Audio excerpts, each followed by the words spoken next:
Pai, Senhor Jesus, eu senti de gravar o vídeo hoje de uma forma diferente. Lá em 2 Reis, no capítulo 4, a Bíblia fala que uma mulher viúva vai até Eliseu e menciona que os credores estavam requerendo seus filhos para que se pagasse a dívida de que o marido dela havia deixado.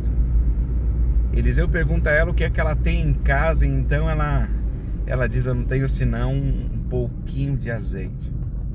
Eliseu dá uma ordem para ela, para que ela emprestasse muitas vasilhas, não poucas, e então fechasse a porta do quarto sobre ela e os filhos e deitasse o azeite. Bom, nós sabemos, o azeite se multiplicou, e então ela volta a Eliseu e diz ali que havia se findado o processo, e Eliseu diz para ela assim: vai, vende o azeite, pague tuas dívidas e viva do resto. Olha que coisa maravilhosa, irmãos.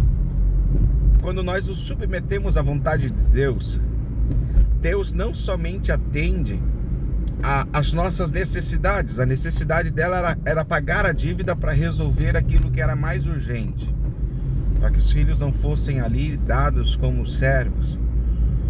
Mas, obviamente, Deus também sabia que ela não adiantava apenas quitar as dívidas e não ter do que se alimentar, não ter do que viver. Logo, Deus dá condições não só dela pagar as dívidas, mas Deus dá condição dela, aleluia, dela viver do resto. E tudo isso aconteceu porque ela resolveu buscar primeiro o profeta. A Bíblia diz: crede no Senhor e estareis seguros, crede nos profetas e prosperareis. Jesus disse na parábola do semeador que a semente que cai em boa terra, em solo bom, dá fruto 30, 60 e 100 por um. A grande questão, eu acho, o grande mistério dos profetas é que através deles Deus prova a nossa fé. Porque é muito fácil nós dizermos: eu ouço a Deus, eu obedeço a Deus, eu amo a Deus. Mas de repente Deus pega um homem pecador. A Bíblia diz que os profetas são pecadores também, como Elias sofreu todas as tentações e fraquezas que nós também passamos. Deus pega um homem pecador para direcionar através dele a sua vida e te dá instruções de como resolver o seu problema. E esse direcionamento, essa instrução, depende que você tenha fé para obedecer aquilo que você está recebendo. Então, profetas, eles são não só mensageiros de Deus, mas são ferramentas de Deus para testar, provar a nossa fé.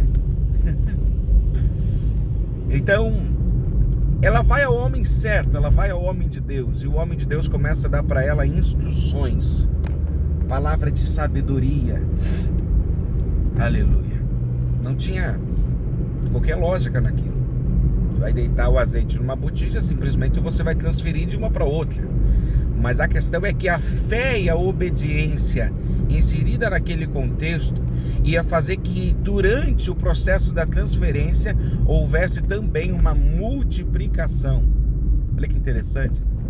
Tem coisas que Deus vai mandar a gente fazer que não faz nenhum sentido, e o resultado daquilo que Ele disse para a gente fazer, naturalmente, não resolve nada.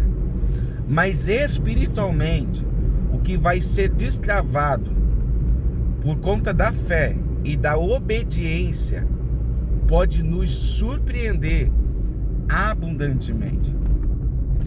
Aquela mulher, ela viveu o processo, não só ela, os filhos também. E por que Deus deixou que os filhos vivessem o processo dentro do quarto? Porque não foi só ela. Porque os filhos também estavam sendo oprimidos e afligidos, e essa palavra então me faz entender que Deus, Ele vê e Ele não despreza a aflição de nenhum dos seus filhos. Ele não recompensou apenas a viúva. Quando Deus coloca os filhos para ser participantes do processo do milagre, é Deus dizendo para eles assim: ei, eu vi a ameaça que vocês sofreram, eu vi o dano que vocês sofreram, eu vi o quanto vocês estavam sendo oprimidos com a ideia de serem vendidos. E ali Deus está dizendo: ei, eu não cuido só da mãe de vocês, eu cuido de vocês também. Quando nós somos fiéis e obedientes a Deus, Deus ele vai transbordar essa aliança dele conosco aos nossos filhos.